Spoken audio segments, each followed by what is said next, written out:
Which rivalry has the most bad blood right now? Which one is even Taylor Swift saying, man, that's rough?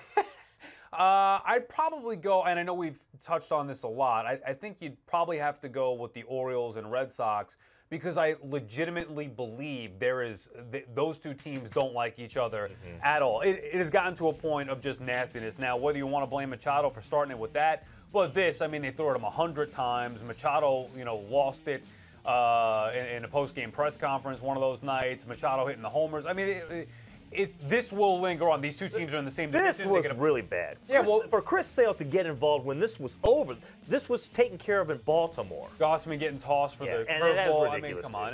So I don't think that this is over. Plus, like we said, they play each other a ton of times, being in the same division. Oh my gosh, yeah. That's the big thing there. Yeah, and then we're not even talking about now. Adam Jones gets ejected here as he's walking away from the plate.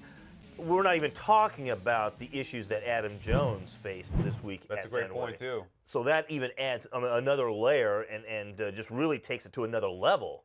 Of him against the Red Sox fans. Right. I mean, look, it's not against the entire fan base. It's only a couple knuckleheads out there, but it still does. Right, exactly. It still does make you. I'm sure he doesn't love the city after that. It could be one guy that says something stupid, and you're not going to like the city. Yeah, this was a bad week. Or you want to stick it to them. This was a bad week for the Red Sox organization and their fans because of a couple of stupid things said by a couple of stupid people that the entire city really had to be on defense. Yeah. And try to show, it's hard to prove a negative. And, I know we focus on the baseball and people say, well, what about the Wizards and the Celtics and those two teams that developed, nastiness? Look, you want to talk about bad blood, legit rivalry, go back to the 90s with the Knicks-Pacers, Knicks-Heat, Knicks-Bulls. I mean, you could reference a lot of those examples. This was nothing even remotely close to that. So before I go nuts and say that, these two teams are... This was one play that got out of hand, but it's nothing compared to a legit nasty rivalry. Oh, my gosh. I mean, those were...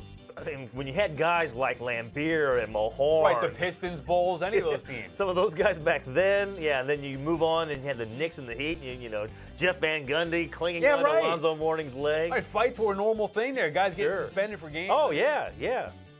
We had guys, and then even strangely enough, remember the Spurs and the Suns, where Steve Nash gets knocked in by Robert Horry into the scorer's table, splits open his nose, and I think both Amari and Sean Marion, I believe, were suspended for later games in that series for coming off the bench. We've seen a lot worse. And the 90s in the NBA, no question, it doesn't get much more physical than that was. So this was really, it was good to see some physicality. It's good old school. Yeah, but good old school basketball. Not close.